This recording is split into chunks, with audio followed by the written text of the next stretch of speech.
podcast. Come take this walk with me.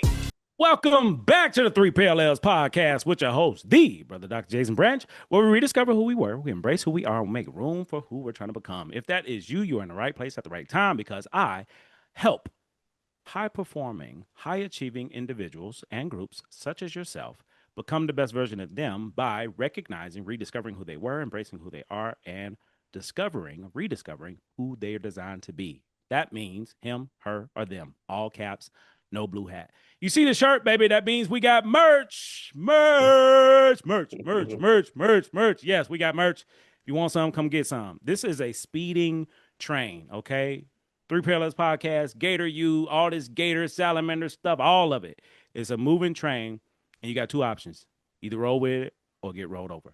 That is it. That is all. On today's show, as I told you last week, who was coming? My guy, my boy, my man. This is my brother from another motherland, and he's the smartest guy I know in life. I know a lot of people. No shade, no disrespect to those who I do know. This is the smartest man I ever met in my life. And he's smart because he's balanced, meaning he can, you know, secure some multi-million dollar deals in one moment and the next moment play with some kids related to AI. Like he's like one of those guys. He can do this Pythagorean theorem. The math he does ain't even numbers. Okay, this guy is brilliant. And at the same time, cook some orange chicken, like in the kitchen, cooking, literally. You know what I'm saying? This guy can make a coffee. He can make some cope luwak, or he can hold it down with some Folgers. This brother is on so many different levels, and I happen to be connected to him with a long-standing, over 20-year relationship, and he's helped me become this version of me, just like I helped him become this version of him. You all have an opportunity to listen in on a conversation that we would have anyway. We just decided to record it. This brother has the five factor. For those who know, they know. Those who don't, they don't. The five factor for us as black men gives us black privilege. That means we have done everything humanly possible that we were told to do and some to become him. Today, ladies and gentlemen, and those in between, I am introducing you to the one, the only, Dr. Taiwo Togun. Welcome to the show, baby. Thank you, thank you, thank you. That was a very generous introduction. I appreciate it. Hey, listen, when you living in abundance, you got plenty to give. I am just glad you are here because we got a lot to talk about. And I'm curious, like, I gave y'all a little bit about Taiwo, Dr. Togun. Dr. Togun is a Yale graduate, Yale alum, like the Yale. I ain't talking about like Yale, like Yell. I'm talking about Yale. You know, the Harvard, right? The vibe of Harvard. He's well trained. I mean, he's on a whole nother level. And now he's moving into an AI space as far as education and teaching related to AI, which is so far ahead of the curve. And humble beginnings from us in undergrad in Livingston University. And you heard the story about the pack. And this is our opportunity to share us with you. So I want to start from the beginning. How did you go from Nigeria to Connecticut? Because there's a lot of life that happened between Nigeria to Connecticut. But how did you end up becoming him? Wow, this 2012 was 20, I don't even remember when I came to the United States anymore. Um, do you? I actually don't. My assumption would be probably 01, 02, maybe. No. It had to be, Yeah, yeah, 01, 01, because you players in 02. yeah. Because I came straight from Nigeria to Alabama. Well, I stopped in Jersey to meet my family in the United States, right? But I came, yeah, you're right, in '01. Oh my gosh, 25 years, which means I've spent more time in America than I did growing up in Nigeria, Wow. you Wow. know. But yeah, I came in 2001 to college to University of West Alabama, and I heard about University of West Alabama through a family friend, Gloria Emmanuel Maduka. Um, and she was, or that family, the Maduka family, they were very instrumental in just the process of getting what I needed to travel from Nigeria to the United States. And I think that's how I ended up in the States. Um, because I was done with high school. I My father is a professor or was a professor. I had been doing like a postgraduate experience in his university, and and then the opportunity presented itself to come to school here because my mom knows Maduka's family, and somehow they made it work. And this was the first I-20 form. So coming from Nigeria, you needed this form of coming from any international. As an international student, you needed an I-20 form to be processed and available for you to come. And so my first I-20 form came from University of West Alabama, and I came, and it was a yeah, it was a very different experience. I think there was a shock from Nigeria because I got to Jersey. From Nigeria to Jersey was a shock, but by the time I got to Alabama, it felt a little bit less of a shock because there was already a Nigerian community. Again, Maduka, the Senuokis, and Rotimi. These are all, I mean, your audience don't know these people, but I guess. I talk about people they don't know all the time. They're gonna get to know them. They're gonna get to know Right. them. So they had successfully created a Nigerian community that made it feel, you know, like home, Yeah. or a home outside of home, Yeah. right? Yeah. So it sounds like a culture shock on many levels, many layers, and you had a community that you could build with to remind you of home or take you back to that place and space of home. Yeah, for So sure. what was that like for you with this culture shock in the US, especially how things are done here, and then being able to navigate this culture to create your own within this space? How did that happen? Hmm. Well, I think the biggest culture shock was, I would say, the actually, I have to pause. Okay. Because I was going to say the biggest culture shock was the fact that I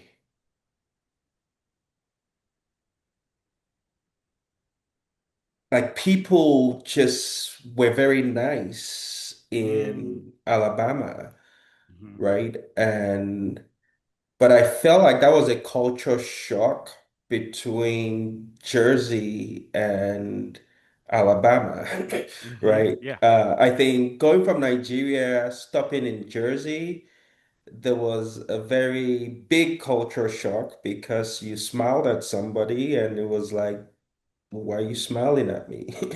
You know, and then I transitioned to Alabama and it felt like everybody just wanted to invite me to their homes to come and eat Sunday dinner,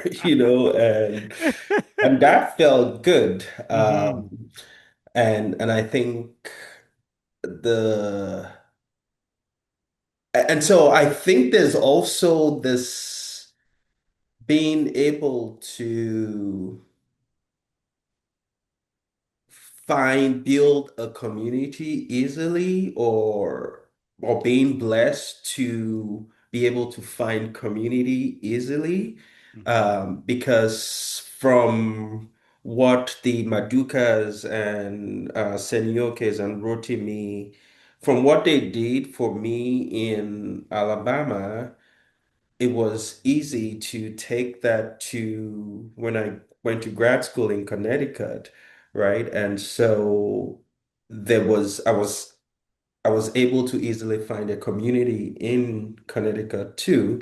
Yeah. So I say all of that to say that I am not sure what the biggest cultural shock was. It sounds like you just said it. Was it a shock though, right? I It mean, sounds like it people being nice, inviting you to their house for dinner. yeah, but I guess the thing I'm drawing is that was a cultural shock because I came from Jersey to Alabama, not because I came from Nigeria to Alabama. Yeah. From Nigeria, it always took a village, right? So Hmm. that village mentality carried on to an Alabama mentality. So let me ask. So it sounds like the biggest cultural shock was from Nigeria to New Jersey. And from going to Alabama, it was like, oh, I'm back at the crib. I'm back at home. It felt, yeah. Okay. Okay. That's why I was like, can I Gotcha. call it a shock? But Yeah. So the yeah. shock was Jersey, which I can understand as a person been in Jersey, did Jersey about 4 years. That was a shock for me after doing 18 years in Alabama. So that all connects. It all connects. Did you know that you would become who you are now, like to be a Yale alum? You're the first person that I know that went to Yale, like a human, like a person I know directly, I'm connected to. You're the first person to know in my era, to go to an Ivy League. And the only thing I knew about an Ivy League was just what people say about Ivy Leagues, was all these things. And I didn't know the reality until I was invited up with you. And that changed my whole life. That changed my whole perspective. Did you know that this is what you were going to do? Or did you just happen to fall into it? Like, did you know you would become this guy? I wouldn't say I knew I would become this guy, but growing up in Nigeria, any Nigerian would tell you this.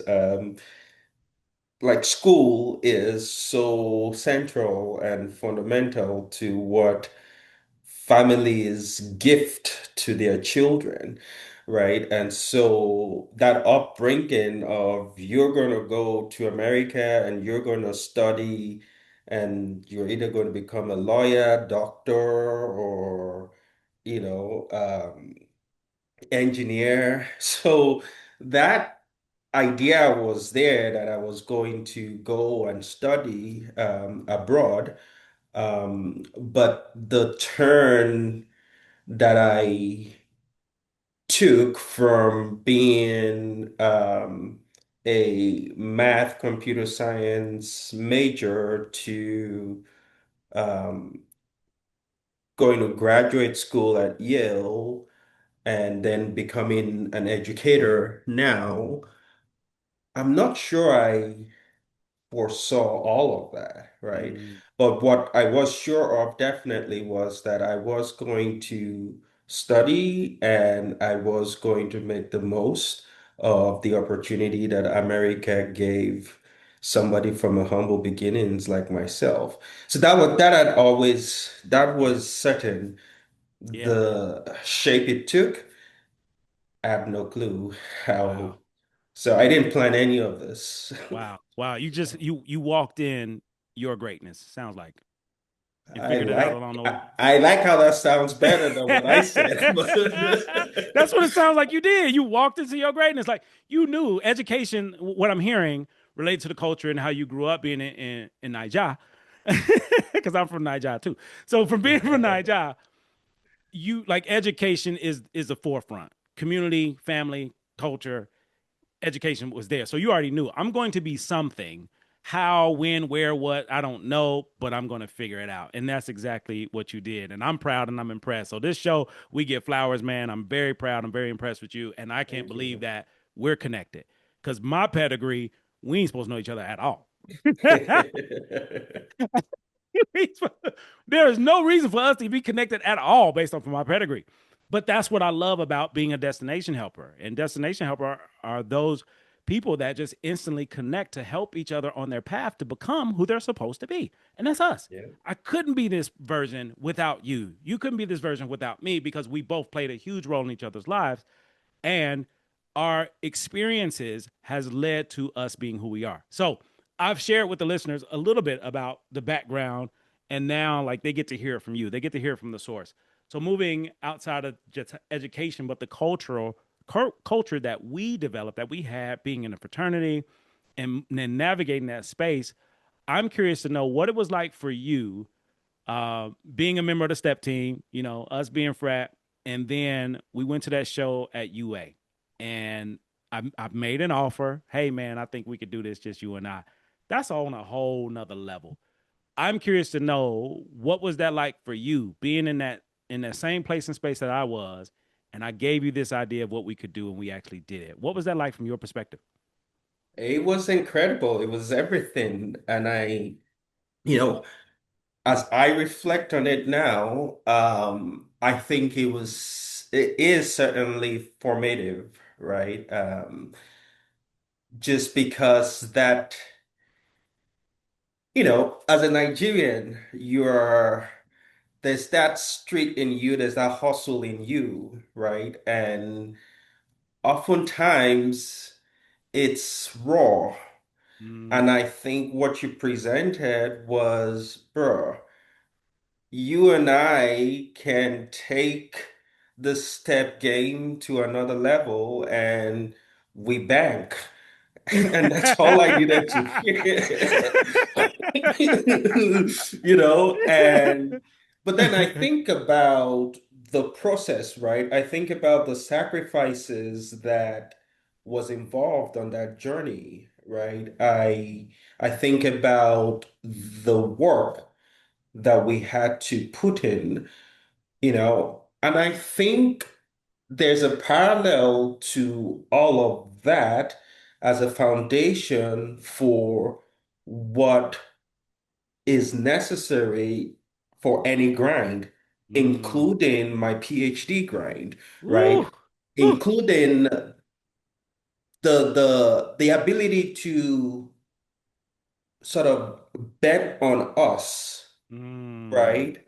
I I think that's very powerful.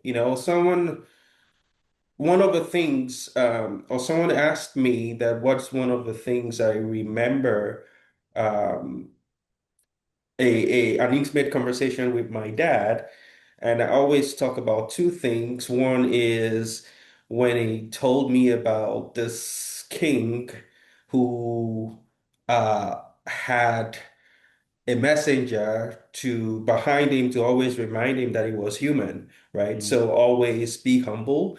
But the second thing was the idea that you should always bet on yourself, mm, right? And I think about our journey of Too Deep, right? mm, And I think when I reflect wholly on it, it was a version of betting on myself, betting on us as a team, mm, right? And I think about what I am doing now, or what I did in grad school and what I'm doing now, postgraduate school.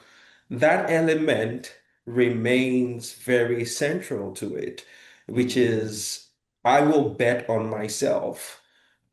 And what's more is if you have a partner, if you have a team that sort of elevates your confidence to do that, right? mm, So if you ask me to describe, how that experience that we had together, what it was like and what it has shaped. I think the truth is it was an actual manifestation of betting on myself, and relying on, comrades, partners like you to elevate the confidence that I had in myself, right? Oh So man. that is that experience for me. Yeah, and I'm glad we started here because everything that we're talking about relates to three parallels. Everything, who we were, who we are becoming. Because I feel as though Too Deep was the most fun, I would say, of our connection of Oh yeah. accomplishing a mission. And there were so many, or Excuse mission me. or goal, there were so many high level things that we've done from our first interaction to even now, where when we partnered, when we connected, we, like you said, betting on ourselves, we did that. And we had a person to help us in that. And we had strengths with each other to create things. And that started from the beginning, our friendship. Because I want to go back to two things that happened, if I'm not mistaken, before Too Deep, or it may have been during. One, I know before Too Deep was my struggle with math. And the listeners know me being below remedial. So, you know, I struggled in math because I chose to, because you and I were roommates. You were a math genius. Everything you did was math. And I did not utilize your natural ability because of my own insecurities and ego and pride and everything else. And once I was able to get through that, it was so easy for you to just take me on as a client, a student for tutoring. And then that elevated to us doing hardwood floor work together. You know what I'm saying? So it's like, if you think about if you Oh think about all these man. different moments that we built our own, and to be tutoring, Too Deep, hardwood Yeah. floors, Bro, sorry to interrupt. That's you how I good. got my Let's first car. I mean, that so hardwood floor, yeah, so that let's talk about it. Let's talk about yo, that summer. I mean, it was really, again, betting on ourselves, right? We Mhm. knew there had to be grind, right? And there was a goal for which you were grinding. For me, the goal was I need to get a car, right? And how do I get this? You're like, yo, come work with my uncle, we Yeah. do this. And then we come back with practice. So we're we're doing hardwood floor, we are practicing and having fun, but at the end of it all, we're going to compete and make some money. It Hmm. was again betting on myself, but having a comrade who elevated my confidence, right? Hmm. Because that hardwood floor was like real hard work, bro. Yes, Like yes, a it was. real grind, Yeah. but we did it, it was joyful, Hmm. I mean, yeah, there were moments where we realized that it was going to be a long day.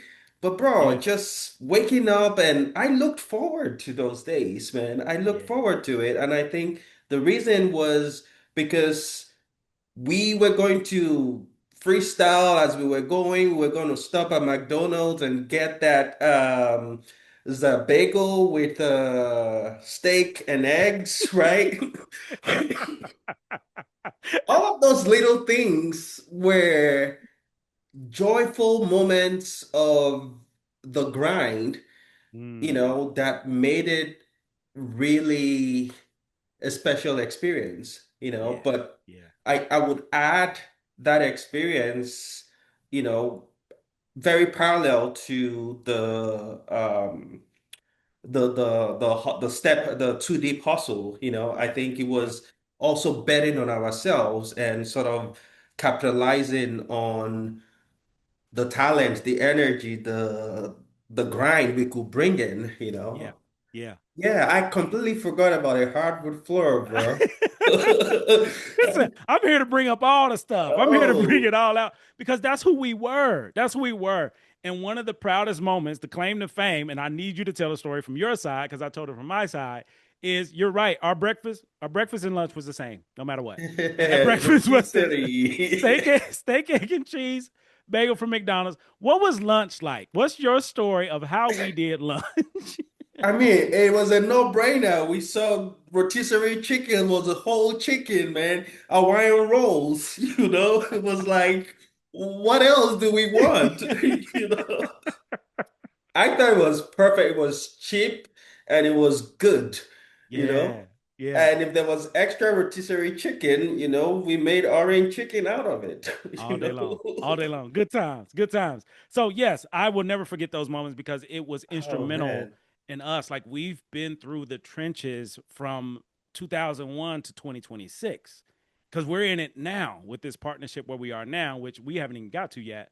Because even through those cycles, from tutoring to the hardwood floors to too deep to step practice to managing with the fraternity business, like we've done a lot. We've seen a lot.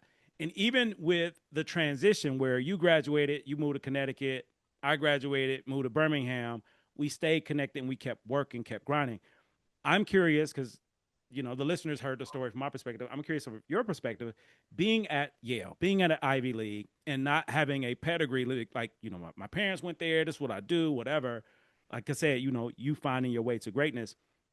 What was that like bringing someone from the culture that you built at West Alabama to your own space at Yale and and exposing me and the guys that we were there, exposing us to that life at an Ivy League? What was that like for you, man? I mean, it was special. It was I I remember when I saw you guys, I there was this FIA scarf that I had, and I couldn't wait for the campus to meet my boys because Yeah. all they saw was just this lively guy from the South who drove an Altima with 22s on it. Like, who the hell does that? I mean, fast forward, I had to downgrade and go to a Camry. But at Yale, I felt that I was prepared socially. Mm, I think that the experience I had in West Alabama with the frat, with you, especially the two-dip journey, yeah. man, my confidence level as a community builder, a social organizer, Yeah. I I was ready, and so I Mm, brought that with me to Yale. Um, I will say academically, I was immediately and quickly humbled, because mm. bro, my first, I'll talk about that and go back to your question, but I have to share this. My very first class was an undergraduate class, and it was something computational statistics. And, I did computer information systems and math at Alabama. Mm-hmm. We didn't we didn't learn much programming per se, right? Mm-hmm. We did a lot of operating systems and all that. Anyway, fast forward, my first time in class, I felt so intimidated, and it was a class that was with mostly undergraduates, and some student was asking a question about some chapter 7, and it was freaking first day of class, bro. You Wow. know, and Wow. I'm feeling like, what the hell did I get myself into? Excuse me. But I share that because, again, that confidence as a community builder, as a social, like I could engineer like a social connection easily. Mm-hmm. I quickly linked with that girl and her friends, and we studied together. So, Mm. that experience in Alabama definitely prepared me socially.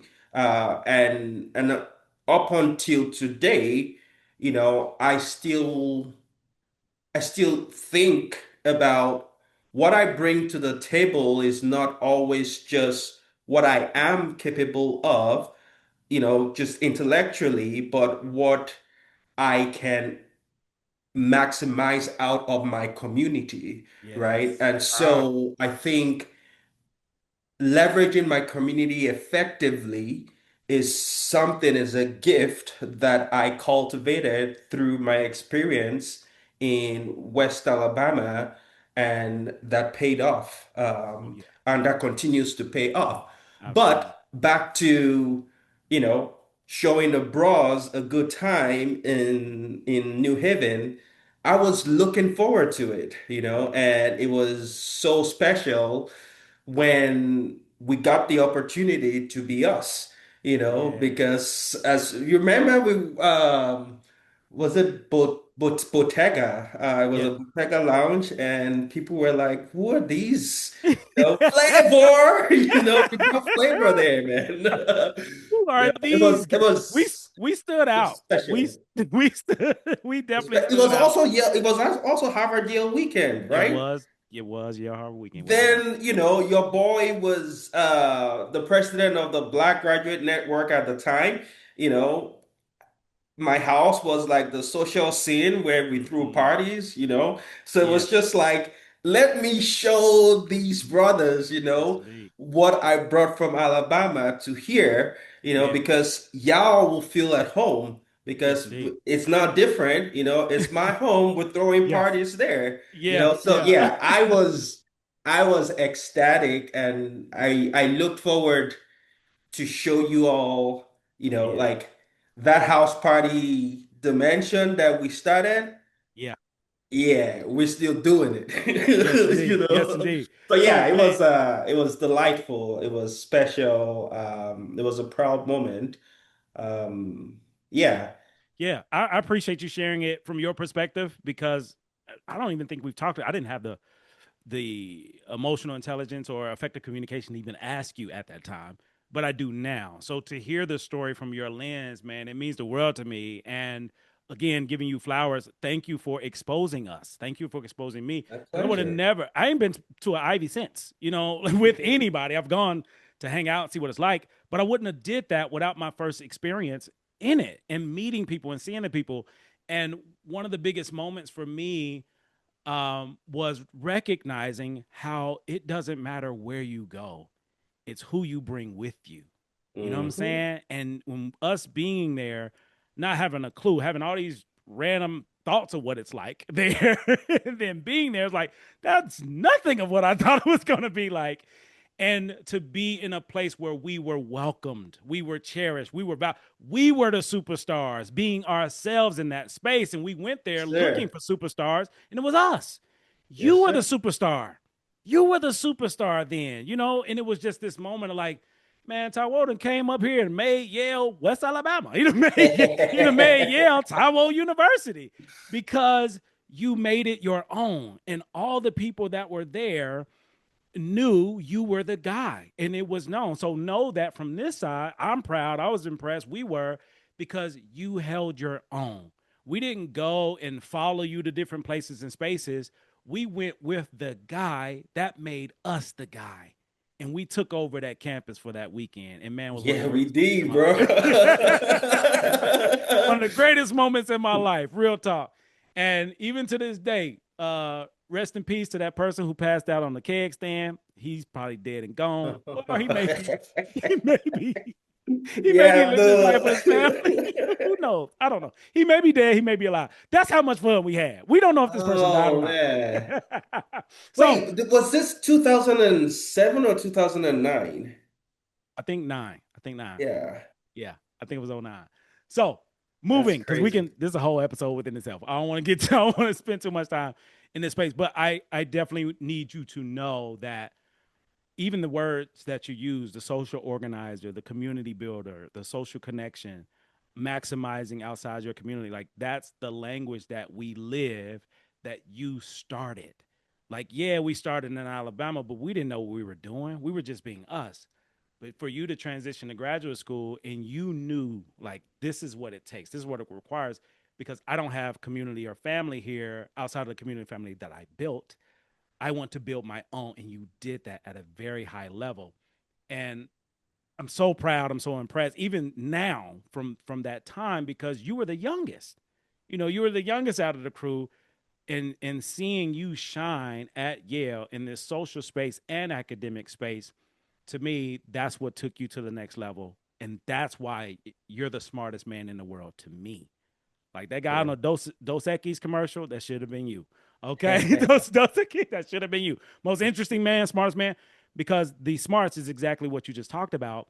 Being in this class, feeling intimidation, feeling imposter syndrome, and deciding I'm not gonna sit back with it. Let me talk to the person who's already on chapter 7. And Right. Like, let's be first, what's wrong with you? Are you okay? number one. What is wrong? Number one, what's wrong? Number two, let's build. So that is what makes you brilliant to me, because my new definition of wealth has nothing to do with money. My Mm, new definition of wealth relates to people. And when you're connected to people, certain people, it gives you unlimited access. And you and I have unlimited access because of who we are. The money's coming, the money's here. That's secondary. Primary is the relationship. And over 20 years, we have this, and this is just one of the many stories that we get to share on this platform. And I'm thankful, man. So, job well done to you. You took that energy, that life, and you just kept moving, you kept building, and still connected with a lot of people from that time, place, and space. In addition, random fact for the listeners, there was a party at the time where we met a particular woman who ended up being the sister of the woman that Taiwo married years later. So 2009 was the first time I met my wife. Um, yeah, so a lot happened that weekend, bro. It did. It did. And look where we are now. Listen, we need to pivot because we Yeah, yeah, yeah, yeah, we gonna yeah. pivot. We gonna pivot. All right. So now we're gonna go to the kitchen because we in the basement, we in the bedroom, we all places. Now I want to go to the kitchen so we can cook. So I'm curious. In the kitchen, we're rapid fire, we cooking. So I got some questions. I'm curious to know. What's a word, phrase, memory, or moment that has stuck with you personally or professionally?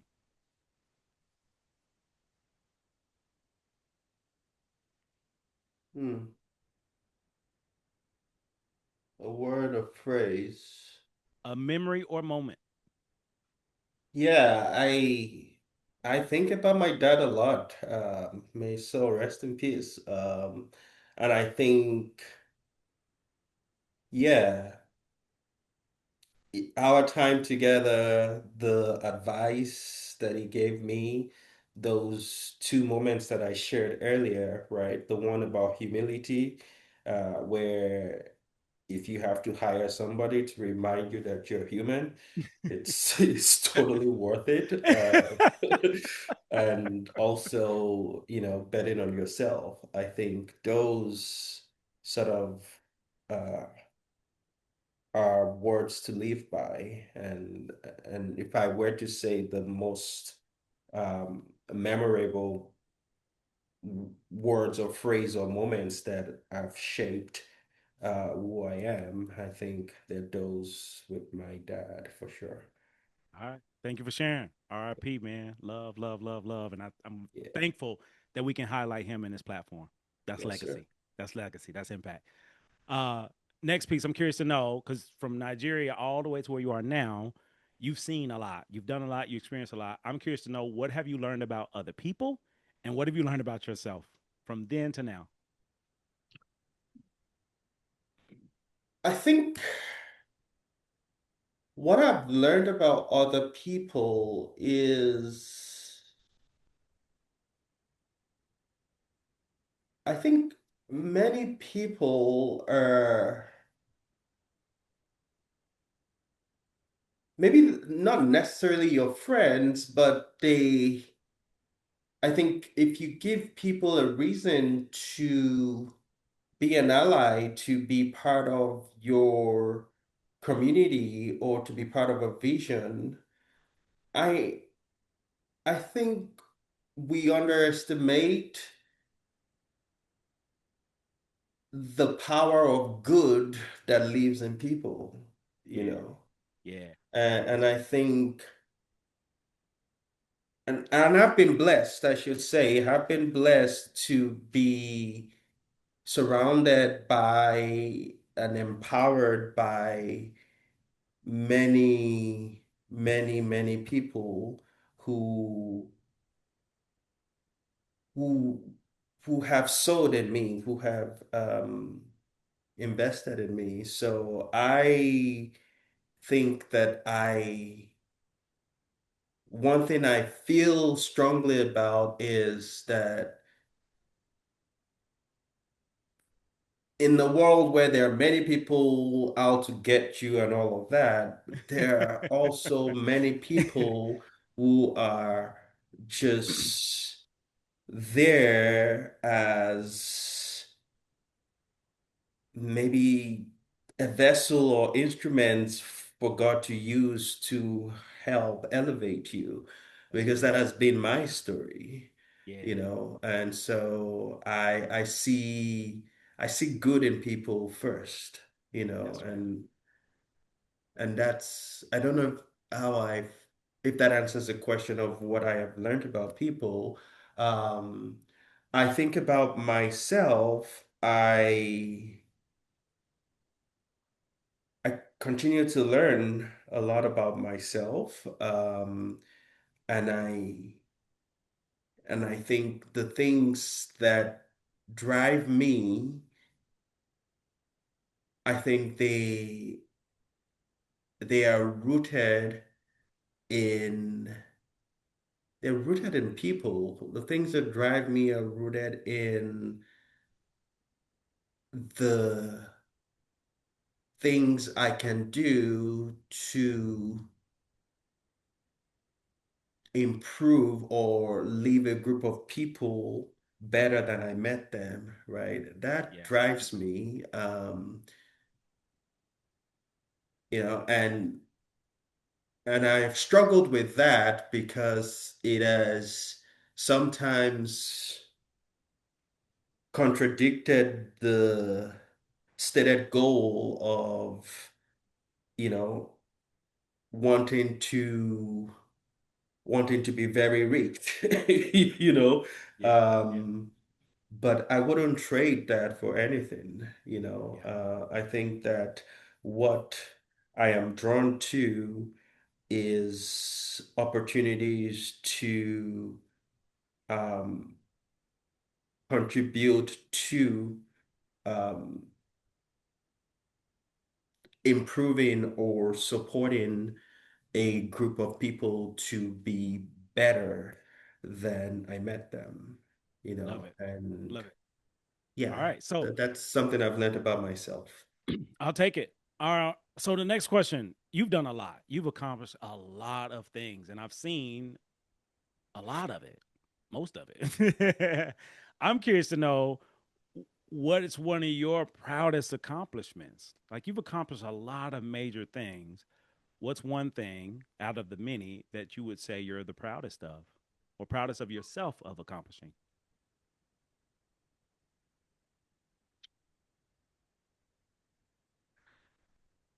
I mean, the work of an educator, right, um, is is rewarded by the lives of students you have impacted, right? And I think about as I think about this question, I think about hiring my student for a consulting gig, um, to help me think about a company that I was building. I think about two students who I worked closely with to start a nonprofit. Um, I think about my team in Nigeria, you know, who started as they want to learn from me, and now at least two of them are currently graduate students at Brown University and UT Austin, doing their PhD programs, you know, and those are like really very proud moments, right? And so I think my proudest moments are the moments where the seeds that I sowed in students have have become visible, Yeah. like and yeah, I will stop there. I feel it's the joy of seeing the seeds that I sowed in my students manifest. And in many times it has manifested as us working together on a higher level, me learning from them, right? I think those are my proudest moments is when I learn from my students and I see the seed I sowed in them manifest. All right. So, next question. This is for the listeners to get to know you from your basement. What are interesting facts, a unique fact, something that you do that people probably wouldn't believe?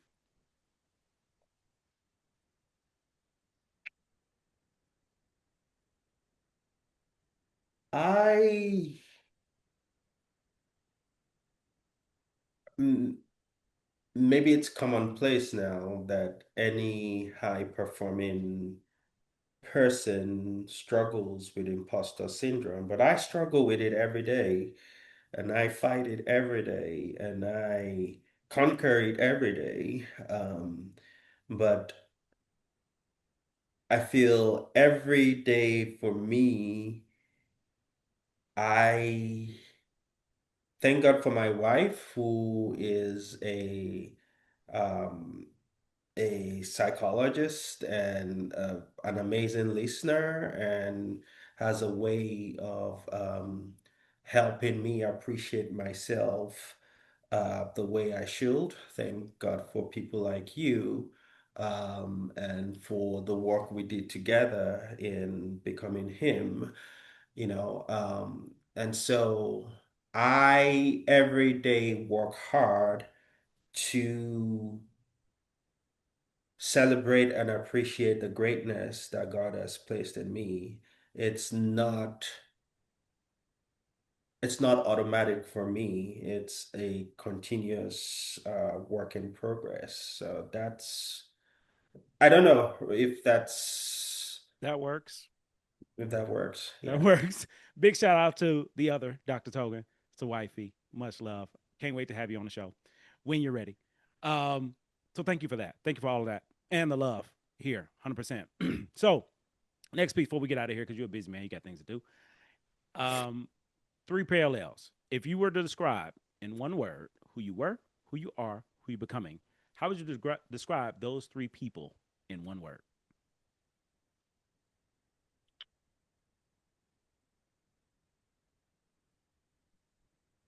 Who I was is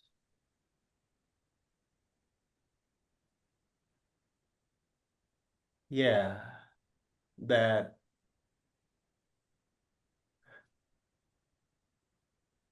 one word? That's impossible, bro. Okay. Uh, 1 minute. Okay, Describe one three minute. parallels in 1 minute Okay. or less. Yeah, full of energy, young kid who has absolute belief in what he can do and what is possible. Um, who I am now, someone who understands what that means a bit better, in terms of the fact that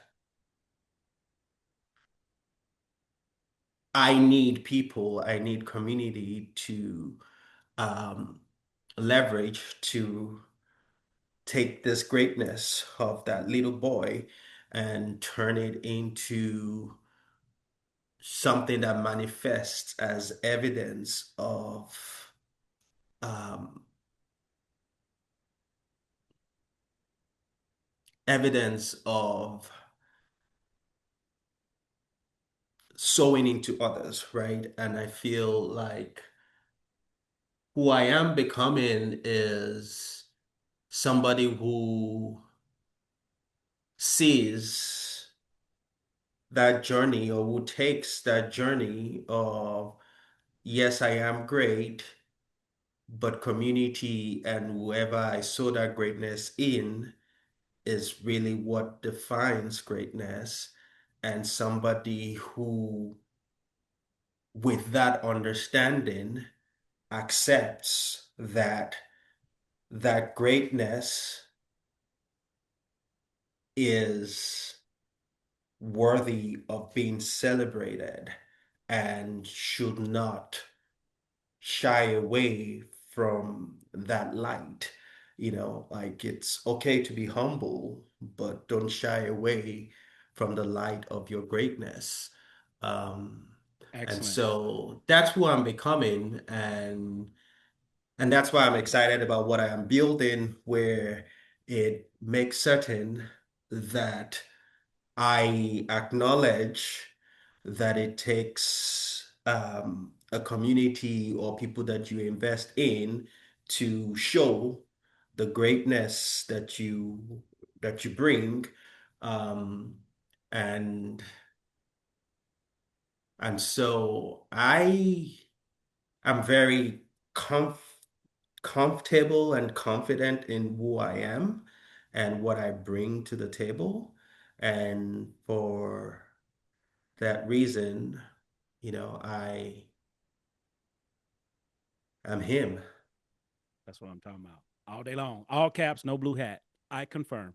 So, last thing before we get out of here, two more things, 2 minutes or less. Um, Life work. On the show, we give life work, not homework. Homework, take it home, do it, never remember it. Life work, you take it home, you do it, you can pivot. Anytime somebody pivots, that's when their life change. If you could offer something to the listeners to help them pivot, meaning change their lives, what would it be? It's an advice that a friend gave me. Um, Virginia Gambel, she said the same voice of imposter syndrome, I don't belong here, I'll be found out, is the exact same, like a parallel to that voice is, wow, what an opportunity to learn from this situation. And I think that helps me every morning to be great, because I look forward to the opportunity to learn.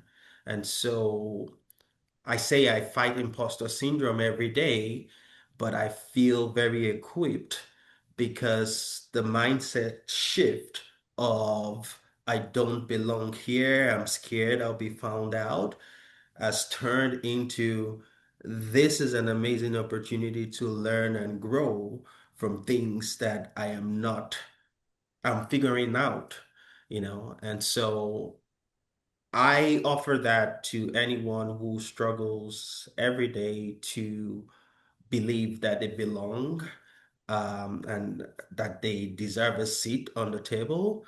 It's an opportunity to learn and grow, so you belong. All day long, all day long. And with that, you belong. What I hear you say to overcome this imposter syndrome daily is adopting a new mentality of I'm going to win or I'm going to learn. And if I'm Mm, winning and learning, I never winning and lose. learning. Let's go. Let's go. Yeah. Let's go. All right. Last thing. If people want to get in contact with you, if people want to start a new two deep step team, they want to have some rotisserie chicken with you. They need somebody to do some hardwood floors. They want to be a part of your AI academy. They want to go to Yale. Whatever it is that people want to do related to you, how can people get in contact with you? The best is through my LinkedIn. Let me drop it in the chat. Oh, don't worry about that piece. I'll make sure it's in the show Right. notes. Is there anything, any other way that people can get in contact with you?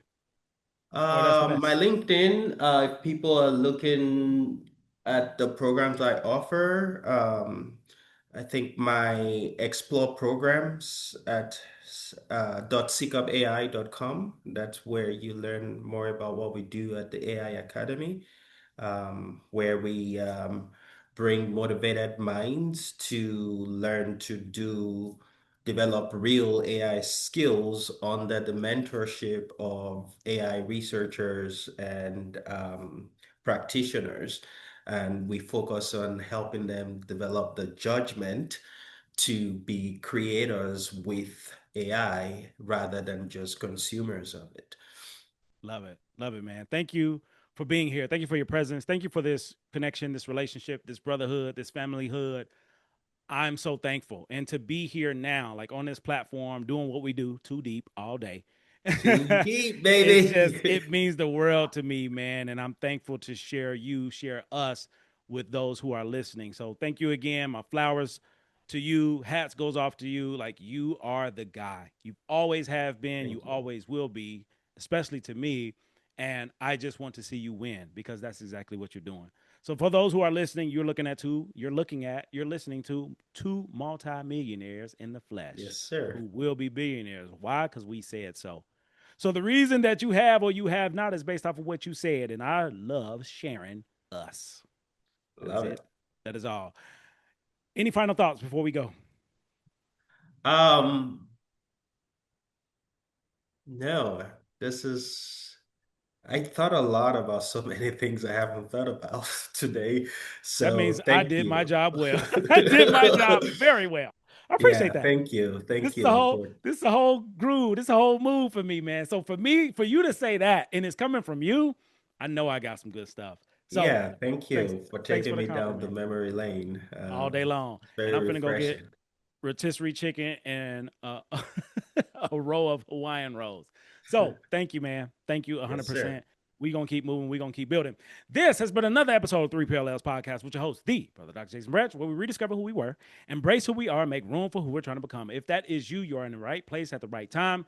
Reach out. Let's connect. However we can help, that's what we're here to do. Much love to you. Have a great day, great night, great morning, great week, great life. Peace.